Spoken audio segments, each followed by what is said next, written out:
The book of Zechariah offers a powerful message of hope and future glory, highlighting the coming of the Messiah. After returning from Babylonian exile, the Israelites faced numerous challenges as they sought to rebuild their faith and community. Zechariah encouraged them with visions of God's magnificent plan for their restoration. Zechariah 9:9 contains one of the most iconic prophecies about the Messiah. Rejoice greatly, daughter Zion. See, your king comes to you, righteous and victorious, lowly and riding on a donkey, on a colt, the foal of a donkey. This prophecy was fulfilled in the New Testament when Jesus entered Jerusalem, riding on a donkey, Matthew 21:5, John 12:15. Symbolizing his role as the humble yet righteous king. The historical context of Zechariah's prophecy was a time of hardship for Judah, as they struggled to rebuild the temple amid economic challenges and external opposition.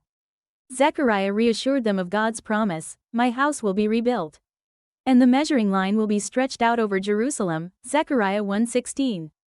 This promise renewed their confidence in God's presence and the importance of completing the temple.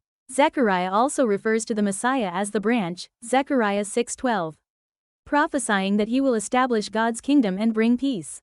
This prophecy finds its ultimate fulfillment in Jesus Christ, who, as both high priest and king, brought God's salvation plan to completion. God's heart is vividly revealed in the book of Zechariah. He desires not just a return to former glory, but promises a future of greater glory and peace.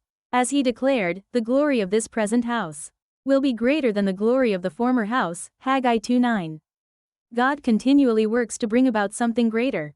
Zechariah's message reassures us that God is with us and seeks to display his glory through us.